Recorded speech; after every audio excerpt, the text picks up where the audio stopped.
79. Clerk, please report.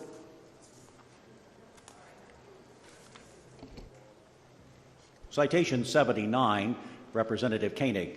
Citation of adjournment. The House of Representatives of the Commonwealth of Kentucky does hereby adjourn this legislative day in loving memory and honor of Robert Koch.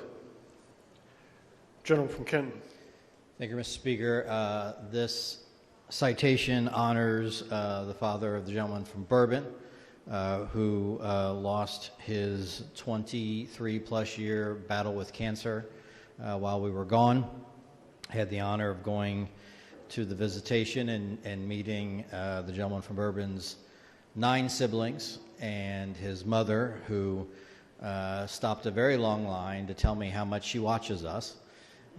Flips between the House and the Senate, I guess, when we get boring.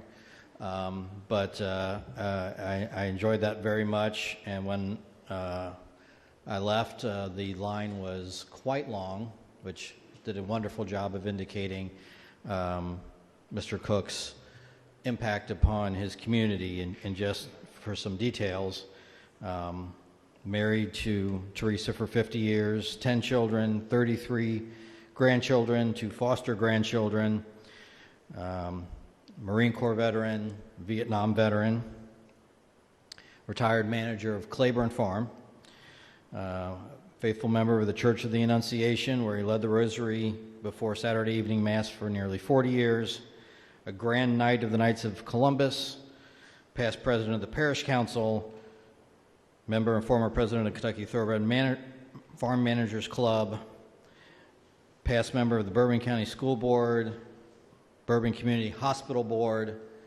Speaker, I'm not sure when this man had time to make 10 kids, much less take care of them.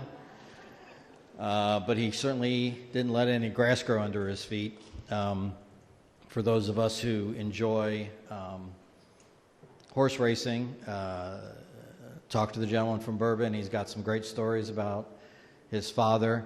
You know you're a big deal when Blood Horse Magazine writes an article about you on your passing.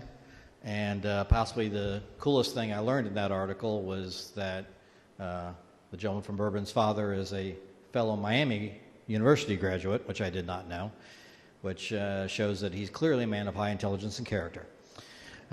With that, I would like to yield to the lady from Grayson for a few remarks. Chair recognizes the lady from Grayson. Mr. Speaker, I had the pleasure of meeting Gus and Teresa last session whenever visitors were allowed in the Capitol before COVID. And they were at a Veteran Military Affairs and Public Protection Committee to see the gentleman from Bourbon. And when they walked out, I said that they had raised a really good son because he was my first friend here on the Hill. And I was wandering the halls, and he's like, all right, come on, we got to go to this event. And that really set a tone with me. And when I told his parents that, you could see how proud they were in their eyes. And I have no doubt seeing the gentleman from Bourbon's 9 other siblings at the church last week for the funeral visitation, that they were proud of all of their children. When I was talking to the gentleman last week, he said that his father gave the rosary every Saturday night at Mass for over 40 years, and he had said over 100,000 Hail Marys, and I hope someday I am as good as Catholic as Gus Koch was. It was so nice. I'm an only child, and it was so nice to see such a big family being there supporting each other at the visitation last week. And I will say, when I left, much longer after the gentleman from Kenton left, the line was still out the door, and I think that's a true testament to them.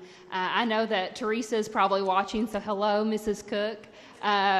We miss seeing your face around here and hope to see you next session. And I will yield back to the gentleman. Gentleman from Kenton. Thank you, Mr. Speaker. We just want to let the gentleman from Bourbon know that we're thinking about him. We share his pain and move adoption of the citation. Without objection, so ordered. Gentleman from Kenton, thank you. Gentleman from Bourbon, you and your entire family remain in our thoughts and prayers.